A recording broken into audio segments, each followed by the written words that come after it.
The broadcast is now starting. All attendees are in listen-only mode.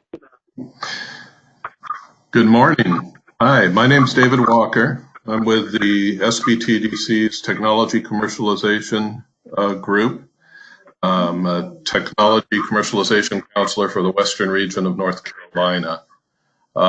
We are very privileged to have with us Dr. Murali Nayar, who's been a program director with the National Science Foundation for many years, since January 2003. And there have been some recent changes with the NSF's SBIR STTR program, which he's going to go through for us. And so I'm going to turn it over to him. Dr. Nayar? Yeah. All right. Thank you, David. Hi, everybody. I'm not sure how many are on this webinar, but I'm assuming that they're all over North Carolina.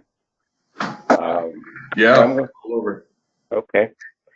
All right. So I'm going to go through a few slides to just give you some sort of appreciation and understanding of the NSF Small Business Innovation Research Program, the SBIR STTR program at NSF.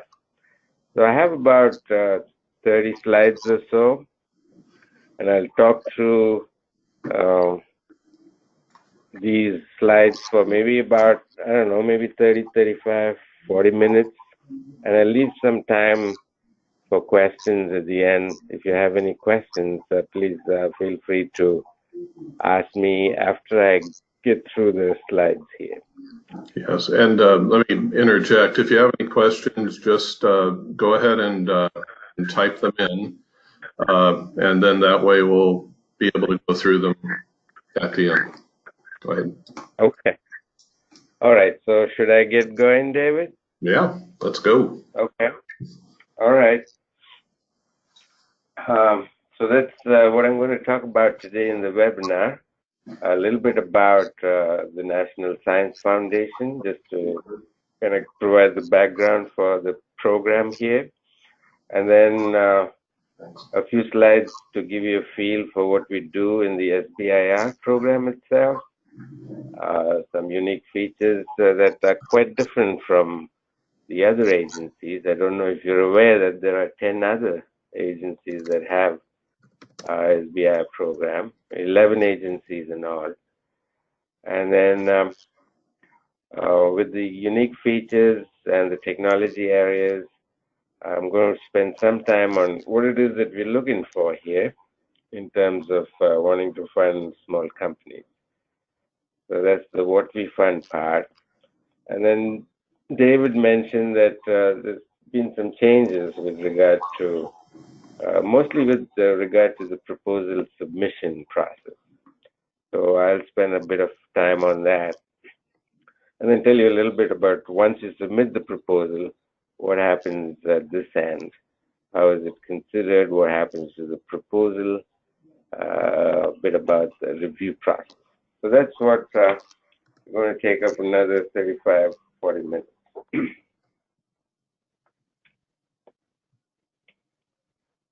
All right, for those of you maybe not too familiar with the National Science Foundation, it's a federal agency, and the budget, the annual budget right now is a little bit more than 8 billion. Most of that 8 billion goes to actually funding research around America. Almost all states and a number of universities around the country. I say most of it because the overhead is quite low. I mean, administrative costs for this agency is among the lowest among most other federal agencies. So that's why I say that most of this money, the 8.1 billion or so, goes to funding research. A little bit about the structure of the foundation. So we have 7 directorates. We call them directorates, and you can see the 7 boxes at the bottom of this slide. One of them being engineering. That's highlighted because only because our program, this NSF SBIR program, it operates out of this particular directorate, the engineering directorate. So there are six other directorates, seven in all. But the program, the SBIR program, operates out of the engineering directorate, one of seven. Digging a little bit deeper into the engineering directorate, we have 5 divisions, as you can see, and one of them being industrial innovation and partnerships. It's by far, I think, one of the largest divisions at NSF, not just in the Directorate of Engineering. In terms of the budget, it's one of the larger, or perhaps one of the largest divisions in the foundation. So it's called Industrial Innovation and Partnerships. It's got a number of other programs, not just the Small Business Innovation Research Program. So that's what we want to get a little bit more granular in this next slide. So you can see the ones in kind of teal or light blue. Those boxes all are part of the SBIR program. So you can see that there are a number of program directors who take care of various topic areas. For example, you can see that Ruth, for example, takes care of anything to do with biology. Me, you can see that I take care of most hardware type proposals, whether it be in robotics or wireless or any kind of sensor or even energy and power management. So those are the areas that, this is just an example of the 9 or 10 of us currently taking care of the SBI program at NSF. So that's the middle part of the slide here. Off to the side, to my left, is that there are programs we call the academic cluster. Some of you may be from universities, so it's good to know that there's, oh, by the way, the SBI program, I'll come to that in the next slide, but it is about 200 million. The annual budget is about 200 million, whereas the ones in the blue on the left side, under the academic cluster, it's about 50 million. So the reason why they kind of separated out, but they're all within the same division, different programs within the same division. The reason they're separated out is that this 50 million, for those of you who may not be aware, this $50 million must go from us, from NSF, to university, whereas the 200 million on the small business side must go from us to the small business. So that's the essential difference between for us to cluster it in it, or separate it out, these other programs from SBIR.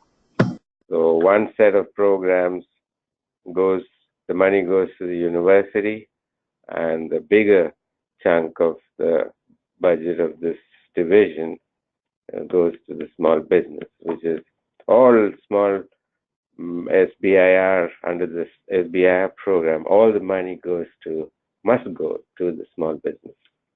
Okay, so together it's about 200 plus another 50, 250 million.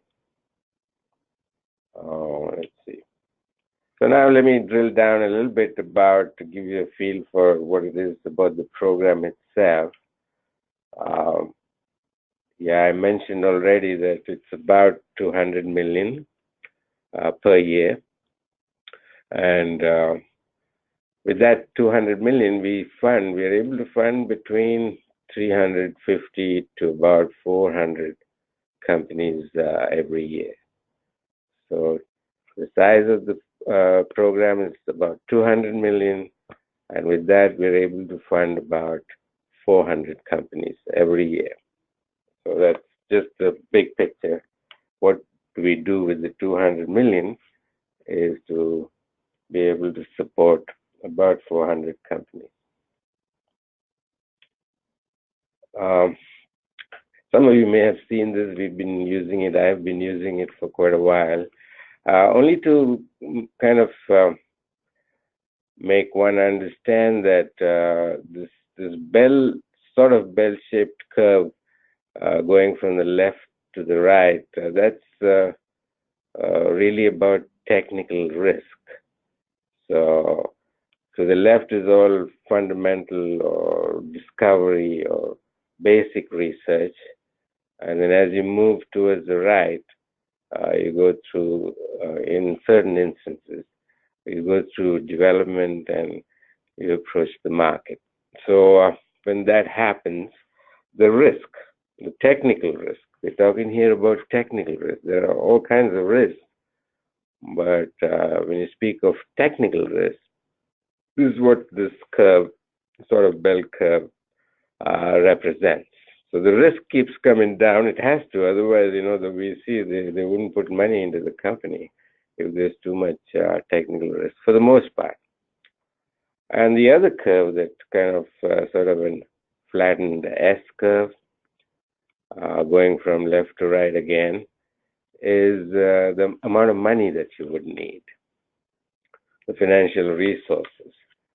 So you can see where this particular program, the NSF SBIR program, kind of operates. So it is between the two, the Valley of Death, as you probably heard of this term, is where we fund small startup companies. Through phase one is the first initial infusion of money, and then phase two. And then once you have the phase two, there are a whole bunch of supplements that we'll talk a little bit more about it in another slide. So that's the idea, that we're trying to de-risk technical risk with this little bit of initial seed money. It's not that little, by the way. It can add up to, over the course of 2-3 years, almost 2 million. And again, come to that in another slide. Okay, so that's the essential idea behind what it is this program is trying to do. So what are the requirements? You're a small business and you want to know whether you're eligible. Well, you have to be a for-profit entity, and you got to be small. So small, according to the Small Business Administration, is $500 or less, and 500 is a pretty large company, but that's the way they define small business. So 500 or less employees, and you got to be located, fully located in America. You can't have parts of your company someplace else and so on. So it's got to be an American located company. And it's got to be also owned, majority owned and controlled by individuals in America, by U.S. individuals. The majority owned and controlled by U.S. individuals. So if you satisfy all these conditions, then you could apply for SBIR. You could apply for SBIR funding. So some unique features of, I mentioned that you have 11 various SBIR programs in different agencies, federal agencies. They're all federal programs, 11 of them. So here I'm talking about what's so unique about NSF. So it is quite different, and we'll spend a few minutes on why is that so. Okay, first of all, give you an idea of what happens as you go through this program. You enter with the phase, you submit a phase 1, and then you could use 6 to 12 months, up to a year, to finish what you propose to do in phase 1, and for that, you get a grant of $225,000. Okay, I say it is a grant. It's not a contract. So that's something very unique about NSF, that we only give grants. We don't have contracts. It's because we don't need anything from the small business. So that's important to understand, that these are all grants. So $225,000 is phase 1, between 6 to 12 months. And then once you have a phase 1, you have to have a phase 1 to apply for a phase 2. You cannot go straight to a phase 2. Some agencies do that. Like they have a fast track program and go directly to phase 2, but we don't. So you have to have a phase 1, and once you have that, you don't have to be asked to submit a phase 2. All phase 1 awardees or phase 1 companies, NSF, it has to be a phase 1 from NSF, are eligible to submit a phase 2 proposal. A much larger amount of money, it's $750,000 for phase 2, and over a longer period too, 24 months. So that's phase 2 again. So you have to have a phase 1 from NSF to apply for a phase 2, and you don't have to ask anybody about applying. You can just simply apply if you have a phase 1 from NSF. There are other agencies, by the way, that you have to be invited. Even if you have a phase 1, you have to be invited to submit a phase 2. So that's why I keep belaboring this a little bit. Anyway, so you have a phase 2, phase 1, phase 2, and that together sort of adds up to about $1 million, as you can see. But then I mentioned all these supplements. There are a whole slew of supplements. The biggest one is what you see on the screen here. That's the phase 2B, which is a matching supplement, meaning you have to get some private investment into the company. It has to be private investment from the market. It could be, it could be a company that's wanting to put money into your business, or it could be some private equity types, or venture capital, whatever, angels. Anyway, whatever it is that you bring in money, if you bring in $1 million, then we'll match up to a maximum of $500,000. So that's the biggest supplement that we have. And then I mentioned other supplements, and some of them quite large, not that small, but together those can add up to $500,000-600,000 too. So that's why I mentioned some time ago that this whole phase 1, phase 2 plus supplements from NSF could add up to more than $2 million, which is not peanuts. It's quite a bit of money for our grantees. So okay, so that's the model, and you see a box saying phase 3. We don't do any funding in phase 3. We don't. It says non-SBIR investment. So at NSF, we don't do any phase 3. You're basically on your own, hopefully success, looking at success in the market on your own.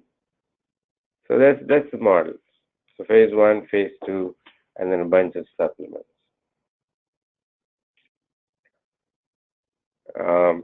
Just an idea of like what kind of companies are we funding.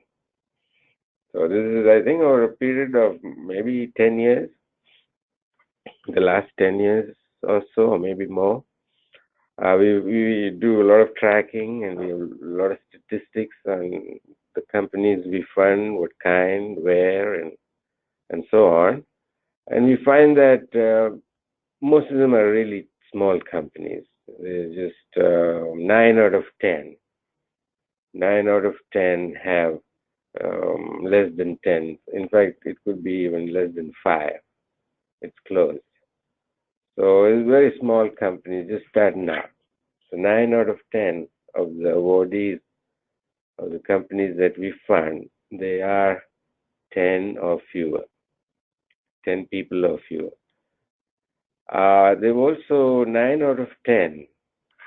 They've never had any phase 2 award from any agency, not just NSF, just any agency. So they're kind of all pretty new to the system, and we like it that way. In fact, we want you to get in the system and get out. Be on your own and be successful. I mean, that's the idea. So again, 9 out of 10, this most likely this is the first phase 2 they get from NSF. It's the first one, and in many instances, that's all they need. And then they are small or startup companies for the most part. 8 out of the 10 have started or incorporated in the last 5 years. They're brand new companies. In fact, most of them are like 1 or 2 years old. Okay, so that gives you a sense of what kind of companies we fund. Oh, I'm going the other way. All right. We're continuing with the unique features of the NSF program. Yeah, just keep in mind that we don't need anything from you. We don't need a product, a service, a process, nothing. So we're not a customer. NSF is not a customer. I say that because other agencies could be customers in their program. So we're not. So we don't buy anything from you. We also don't tell you that we're looking for certain things or certain pieces of technology, nothing. You come up with the idea, and you send it over, we'll take a look at it, and then we'll get it reviewed and so on. So we don't identify any particular market or technology segment. We do not, like most other, in fact, all federal agencies, we do not claim any IP of yours. We don't. I mean, it says, the law says that we do have royalty-free rights, but we've never exercised it in the last 40 years. Since the beginning of SBIR, STTR program, NSF has never exercised this right. So we can say that we do not claim your IP. Oh yeah, all we want is, we do everything we can, and there's a whole ecosystem that we've developed around the country, around the program, to simply do what we can so that you're successful, you're able to commercialize, go to the market, and become a profitable company. So that's what we do, and we've got hundreds, maybe even 1,000 or more examples of that. All right, so that's, I think, one more unique feature. Yeah, this is sort of, I already touched upon it, that anything that you can think of in terms of science and technology, and you have a good idea, it's innovative, and you believe that nobody's done this sort of thing anywhere in the world. That's all. So we're not dictating what particular areas that you need to submit proposals, and we just give them guidelines, but if it doesn't fall under that, it's still okay. So what that means is the topic fit is hardly important for the program. You're working on something and you got to fit some particular square or some hole. No, we don't need that. So it's not very important. What is important is like, what is it that you see the opportunity? Where is the opportunity or where is the need in the market for some kind of technical solution, technology-based solution that you're able to identify because of your knowledge, your understanding, your insights, whatever, experience, and then you've identified this market need, and you think you can come up with a technology-based solution. All right, so I mentioned the 2 million that you can get from out of the program. It's possible to get 2 million or so, but even that is not enough. So we believe that we've seen, from our experience, that you need much more. Maybe here and there exception, like a software company or something, the 2 million may be enough. But even there, to scale up and so on, we might need much more money. Whatever it is, in general, we believe that the money that this program provides is not enough. You'll need to raise more money. Okay, I think that's it for the uniqueness of the program. And just for completeness, I've added this slide here. I'm not going to read this out to you, but anything you can think of, from manufacturing or nanotechnology to medical devices or anything in between. And even if it doesn't, it's not listed here, it doesn't matter. So everything that you can think of in terms of technology sectors. So it doesn't matter what you come up with, provided the idea is new, it's novel, innovative, never been done before, anywhere in the world. Okay, what do we find?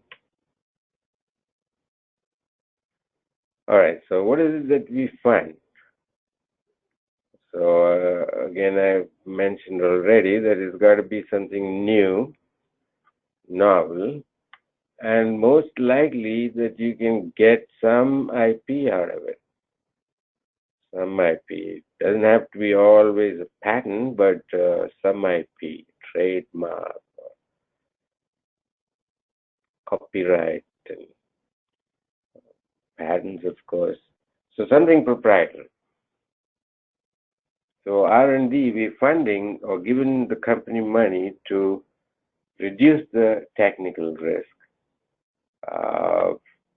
provided it satisfies these kinds of things that are up on the slide. So novel, innovative.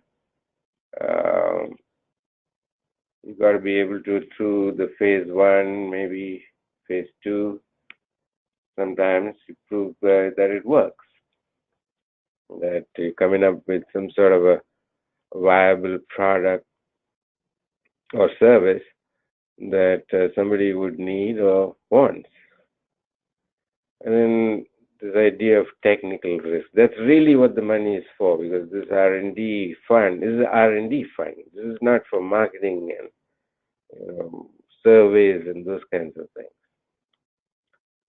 So this is to reduce high technical risk. And nobody is willing to touch it either, because there's just too much technical risk. So they don't want to take a chance on you. We'll take it. So that's the idea. Early stage. And not only that, you're just not doing this for research sake. We got to have some idea of where this is going or why you're doing it, so that it kind of shifts the market or creates a new market or something game changing. So as part of your phase 1, when you have a phase 1, we try and engage you in quite a bit of time and effort to find this product market fit. Quite a bit we do some, for those who need it. For everybody, but some of you may be way ahead of trying to figure out which part of the market needs this, if at all. but some others, they don't know. And so we help out if you have a phase 1. And that help continues into phase 2. All right, so this is what we find. So R&D, high technical risk. Got to have high technical risk and some market traction or hope that some part of the market would need this product or service. So that's what we find. And I think it's useful sometimes to think in terms of what we don't find. So in this program, okay, not NSF, this NSF SBIR program, SBIR STTR program. So what we do not fund in this program, basic research, which is what NSF does. The rest of the foundation is doing our funding basic research, where the primary goal is to create new knowledge. That we don't fund that here in this program. Anything incremental, no, we don't do product development and all that. Nothing incremental. If it is, then you won't get funded. If it is incremental, then again, if there's no buy-in or hope for a buy-in from the market, or you're doing something that nobody needs, nobody cares for, and we'll see that. I mean, the panel, the reviewers, they see that and say, no, I don't think it's going to succeed commercially.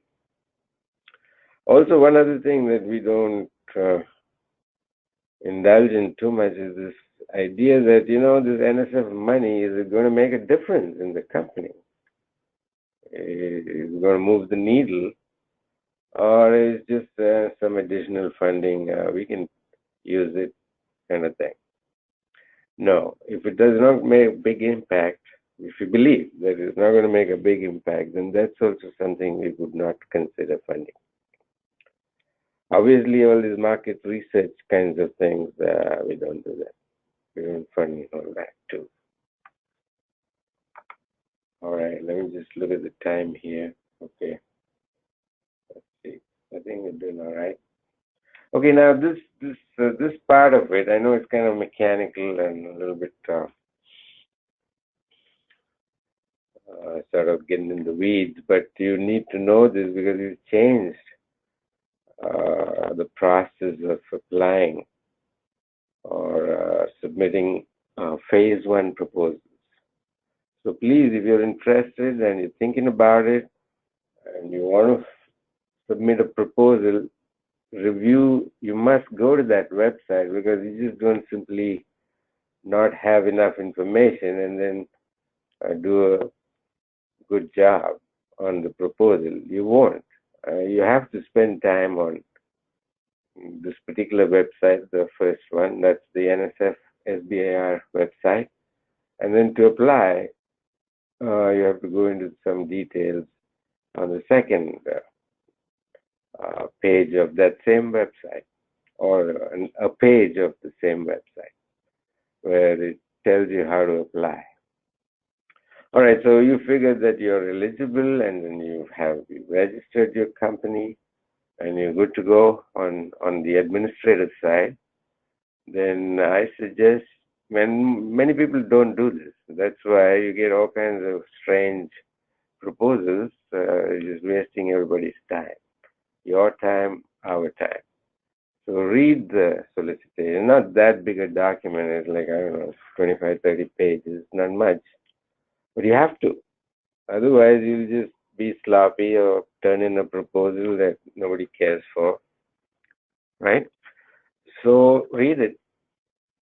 I know it's kind of dull and kind of boring maybe, but you have to read it. Otherwise, you don't know what the proposals ask. I mean, what we're asking for, unless you read it.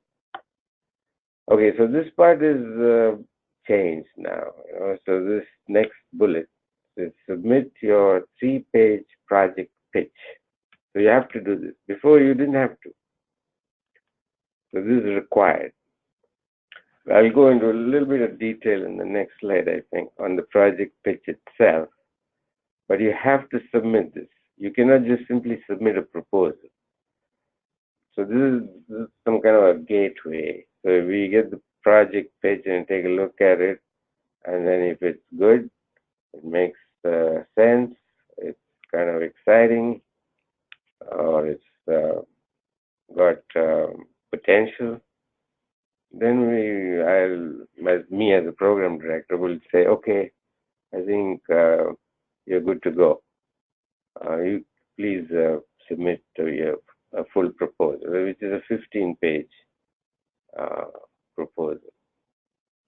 So you have to go through this first step. Before they didn't have to. They just simply read whatever they could, or they have some idea, or they've done some research in a university or in a company or by themselves in a garage, and they just put together a proposal and send it in. So you can do that now. So you got to do this 3-page project pitch and then submit only if invited. Submit your proposal only if invited. And there are these 2 windows. I mean, it's like the whole rest of the year, actually. If you look at the windows, what this window suggests is that if you, let's say, submit your proposal, you go through all this project pitch and then prepare a proposal, submit it. If you submit it before June 13, or in that window, March 04 to June 13, then it will be considered in the cycle whether to fund or not. And then if it goes or slips into the next window, then it goes off into 2-3 more months for us to take a look at it. So that's all it's suggesting, this window. All this we're just trying first time, okay? It may not work, it maybe makes no sense. We'll see. We'll learn from it and we'll adjust too. So this is a pilot. So there are no deadlines now. So you just simply look at these windows and submit the project pitch, and the program director likes it or says, hey, this seems interesting and exciting, and so why don't you submit a proposal? Okay, so this is new. Okay, what is this project pitch anyway? So this slide tells you a little bit about your innovation, technical part of it, what it is that you're going to do, the research and development to reduce the risk. So each of them 500 words. And so remember now, this is what is coming from you, and the program director is saying yes or no based on what you write here.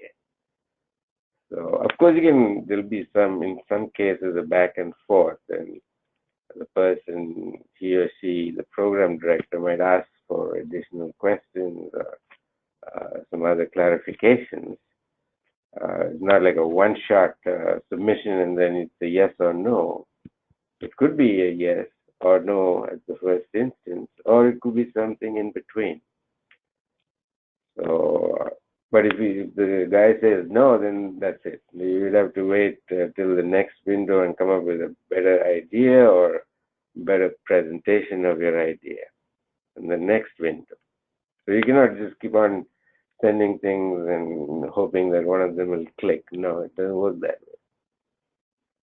Okay, so about 1,500 words put together something about the innovation, that the R&D to reduce the technical risk, and then some idea of the market, who's this for, which market segment, or who needs it, the pain point, and then a little bit about you, who you are, your background, and maybe you've got another guy working with you, or sometimes it's just one person, whatever it is, you let us know. So that's the project pitch. All right, these next 3 slides, I'm not going to read these out to you, but it's just there for completeness. It's also on the website, but I thought I'd just put it here as part of the slide deck, simply telling you what R&D means, to us anyway. What does this term R&D mean? So that's what the slide is saying, and it's kind of obvious, but I'm not going to read it just for completeness. These are the objectives of what we're looking for, I mean, in terms of R&D. And then, if you do any of this, it's of no interest to us. So it's non-responsive. If you say, I got to tweak this, or I got to make this a little better, or some incremental things, modifications, or product development. No, we're not interested in that. I mean, that's not what the program is about. Or it was just simply, straightforward engineering. There's really no research required, just simply fine-tuning or some engineering. That also we're not too bothered about. Testing, evaluation, just for the heck of it, There's got no specific opportunity in the market or nothing. You just simply want to test and evaluate. We don't do that. And then, all this business, these funds are not for all these. I mean, you need money for all this. You need to do all this. But these funds from NSF, SBIR, are not meant for business development, market research. All important, sales and marketing.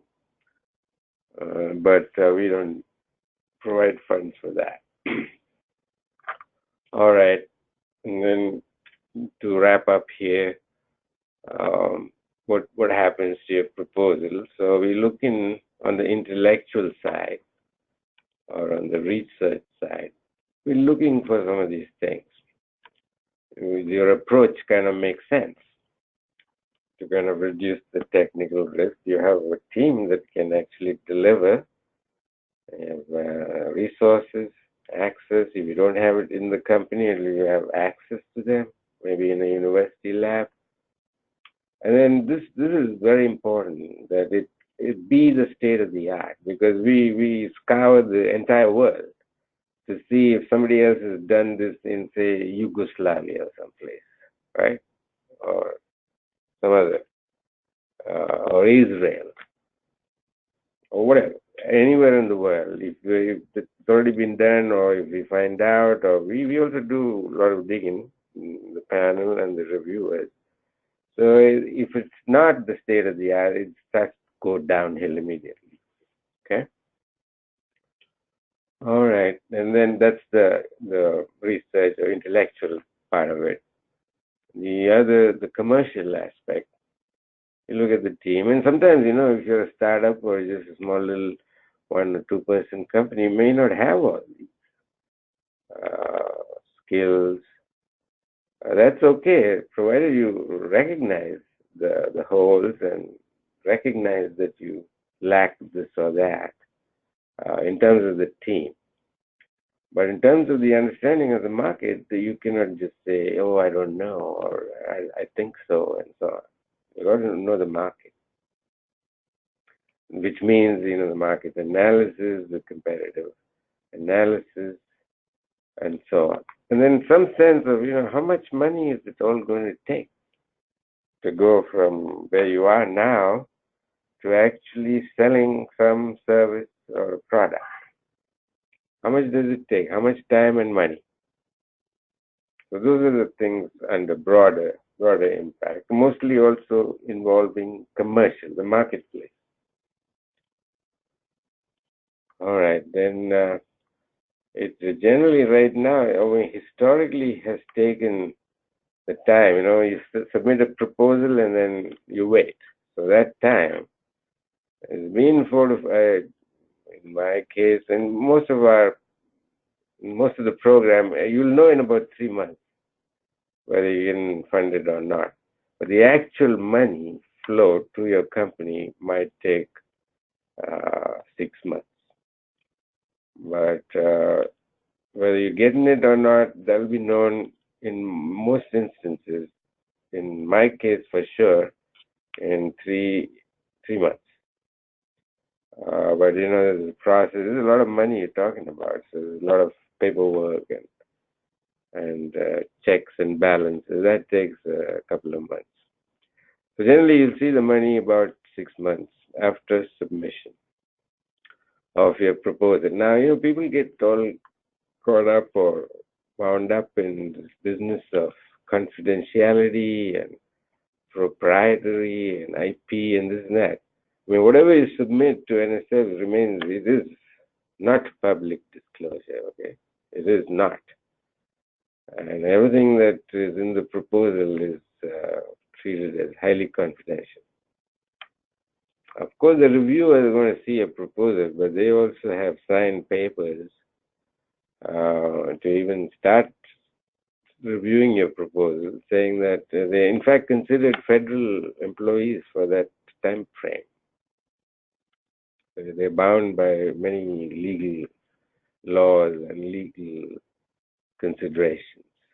So I wouldn't worry about this. A lot of people wonder, I'm going to share all this and God alone knows how many people will find. No, this is very serious business. We've been doing it for 40 years. Right? The whole SBIR program started at NSF. And then it kind of gravitated to 10 other places. So we know the gravity of these kinds of issues. So I wouldn't worry about it. Okay, that's it. So I don't know how much time. It was like what 15 minutes? Or it depends on how many questions you have. We have about 15 minutes for questions. Let me start out with question here. How many Phase 1 awards are made each year? Oh, how many Phase 1 awards? You know that because now we used to have 2 deadlines and now we have these 2 windows. But anyway, in a year, we give out, let me see, last 10 years, let's say, historically, I think that number is good, the 350 to 400 Phase 1s. Good. And of the pitches approved for a Phase 1 submission, how many will get approved annually? Oh, you mean for Phase 2? No, the question is of the pitches, the project pitches that get approved for Oh, the project pitches. Oh, okay, yeah. We don't know, right? This is the first time. But I imagine from what I've been seeing, I'm seeing myself, I've gotten about 30 pitches already for this window. So I would say from my responses and the content of those, out of the 30, let's say, more than 20, around 20 to 25 will be invited in my area. Okay, so I'm just speaking for myself, but I think it holds for the entire program. If you put together a proper, you know what you're doing and why you want to do it, and it sounds kind of reasonable, and there's technical risk, and you know how to reduce that risk, and you kind of know or understand what you're trying to do here, I will just allow you to submit a proposal. Can you submit more than one project pitch within the one-time window? Within one time window? No, just one. Okay. In each window, per window. One per window. Okay. Not sure if you can answer this one, but we'll ask it anyway. Can you speak to the I-Corps program as a general requirement, and will I-Corps also be part of this new pitch? Yeah, no, it's not a general requirement. It's not a requirement at all. You don't have to have even heard of I-Corps or gone through the program to submit a project pitch. And if you're allowed to submit a proposal, it doesn't, one way or the other, tip the balance whether you've done I-Corps or not. It's what the content of the proposal is, not whether you've gone through some program or some such thing. Okay. Are grants.gov and sam.gov or other registrations required? Yes, SAM is definitely required. And then there are you just have to go to the page. The first page of the NSF SBIR tells you what all is required. SAM is required. Okay. And person's asking if we can rephrase. Can I submit 2 different project pitches for the same program within the same time window? Let's see, two different program directors. Yes, I would. Going to different program directors, meaning 2 different pieces of technology, and it goes to 2 different people. I would assume so. Yeah. Yeah, I mean, we might consider that, but generally the idea is, I mean, there may be some serious ideas, but they're going to 2 different program directors. Then we'll kind of talk between ourselves and see if it's all okay.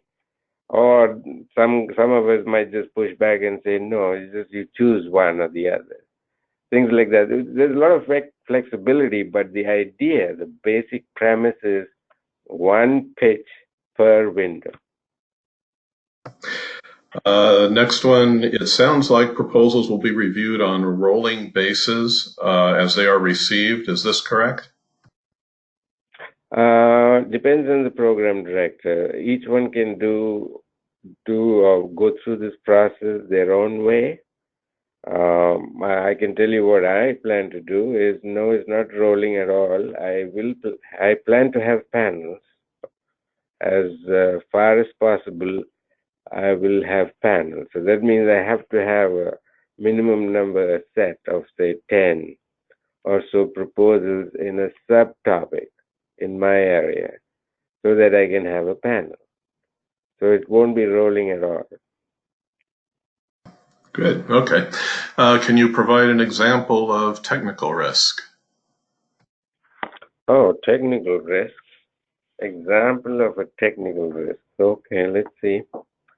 I mean, technical risk is, in general, when you think of technical risk, is something that you have a question and you don't know the answer to, right? If you believe that you're doing something that it could go one way or the other, because I don't know. So that's why I'm doing this research. So that's technical risk. I don't know the answer. So you have to give me some money so that I can spend some time and effort trying to figure out whether this is true or not. This conjecture or this hypothesis or whatever it is, I don't know the answer to. So that's technical risk. Okay. Would you consider hemp farming agricultural risks for CBD? CBD? Yeah. What is CBD? It's a type of application for hemp farming, as I understand it. Oh, what is the purpose of this farming? What is the product?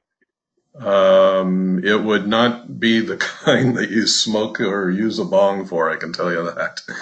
I believe. Oh, okay. Yeah, I mean, it's all open, and you can send it in and see what we think about it. And we can go back and forth. Like I say, I mentioned to you that it's not just simply you throw in a project pitch and then it's a yes or no, right? Oftentimes it's not. At least the ones that I've been doing in this cycle, I go back and ask questions just for clarification and so on. So this process will go on. It's not really a yes or no, unless it's so bad that there's nothing in it.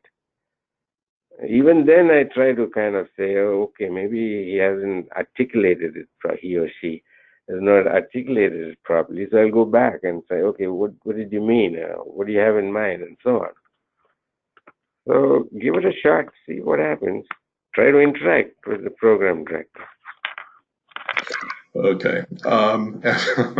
After receiving the invitation for the proposal, how long does the proposer have to prepare the proposal? Is there another deadline? Maybe, I think you kind of answered that, but maybe speak to it a little more. Yeah, okay. So this, suppose you start with a project pitch, right? You say, okay, I like this program. I'm going to give it a try. I have a good idea or whatever, right? So you put together a project pitch and you send it off today to me or through the website. You submit a project pitch today. So today is the 28th, March 28th.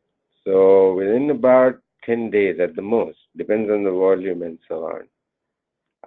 Within about 10, maximum 2 weeks, you'll know whether you have the invitation to submit a proposal or not, right? So a week to 10 days, let's say, all right? Right. So once the program director says, yeah, okay, go ahead, submit a proposal. So you have from then, say like April 10th or so, till June 12th to submit. Good. Okay. How many phase 2 awards go on to get investment funding? Do you have any data regarding that? Yeah, we have a lot of data on all aspects of the program. So the question is, how many phase 2s raise private equity or venture capital or angel funding? Yes. Mm-hmm. Oh, okay. Yeah, but this is not all what phase 2 companies do. You know that, David. Right. Sure. Because they can get into arrangements with companies and do joint development and all kinds of stuff. But if you're talking simply of raising money, I would say, let's see, hold on. 20, maybe about between 20 and a third percent, 20% to 1 in 3 raise money. Well, that's pretty Phase 2 good. company. Yeah. Yeah. Is there a just out of my own curiosity, do you have a number how many of them may not be successful? I mean, is there a success rate that you might have for phase 2s? Yeah. Can you tell me, in your mind, what success is? Meaning, it's a sustainable company with, Yeah, where there's a little they're not out of growing business. company. Yeah, they're not out of business within, say, 5 years, something like that. Oh, okay. Not out of business within 5 years. Yeah. Phase 2 companies, huh? I think it's pretty high. I'll give you a number. Hold on. This is especially if it is the smallest subset of the ones that actually raise money, private money, is quite high. I would say that kind. I'll go to the other kind in a minute. But the one phase 2 companies that are able to raise some money, meaning 1 or 2 million or so, right? It's pretty high that they'll remain for five years from the end of phase 2. And what does high mean? I think about 3 out of 4 still remain. Okay, 3 out of 4. that's good. Yeah. If you have submitted a proposal, say in the last cycle, and are going to resubmit with revisions based on the review, do you still have to do the 3-page pitch? Oh, yeah. Now let me get this question straight. You're saying that a company submitted a proposal in the last cycle, meaning in the current cycle. That's what's going on now. No, they submitted a proposal. They were not given an award, and they want to resubmit with some changes, addressing some changes at the review panel. Oh, right. Okay, got it. No, you have to go through the project pitch. I have one specific example of one of the companies in the last cycle that they had resubmitted it. They'd already resubmitted in the last cycle and still didn't get it, right? And so he came back to me and saying, we really do believe in this program. We want to try again, this, that, and all that. Is it worthwhile? Is it worth it? And I said, yes. If you believe in what you're doing and you want to give it a third shot, go ahead. It is worth it. So then he asked if I have to go through this project pitch thing. I said, yes, you have to. Okay. I'm getting a question multiple times. We will provide these slides. I assume that's okay. I forgot to ask you, Dr. Nayar. We can send everybody the copy of the slide deck? Oh, yeah, of course. Yeah, it's all public information. Yeah, okay, so we will send them to everybody who signed up for the webinar. We're Do you have a copy of this already? no, No, right? yeah, you'll need to send it to me. Thanks. Oh, I have to send it to you, right? Yeah. Oh, Right. yeah. I'll send it to you, and then you can do what you want with it. Okay, appreciate it. We're out of time. There are some other questions I didn't get to. No, you can. I'll stick around for. How many more questions do you have? 3 or 4 here. One is asking. Yeah, Okay. let's go through them. Okay. The who reviews the 3-page pitch? That's the NSF program directors, correct? Yeah, there's just one of them. If you send it to my topics, I will. Okay. Because of the government shutdown, is there more time given to submit the revisions if needed to get approved? Oh, okay. You know what? That's yeah. Has a government shutdown affected any of this, or will it affect any of the review process? No, not moving forward. No, unless there's another one. Okay. Someone's asking how complicated is the proposal? Complicated meaning? I don't understand. That's the question. How complicated is the proposal? I can tell that if you go to the link that Dr. Nayar put up, you can take a look at what's involved and see yourself. I mean, one man. Yeah, I'm sure people have a varied opinion of that. Yeah. Also, David, if I can add that if you're dealing with me, for instance, I always give some pointers and kind of list of things that they should keep in mind as they craft their proposal.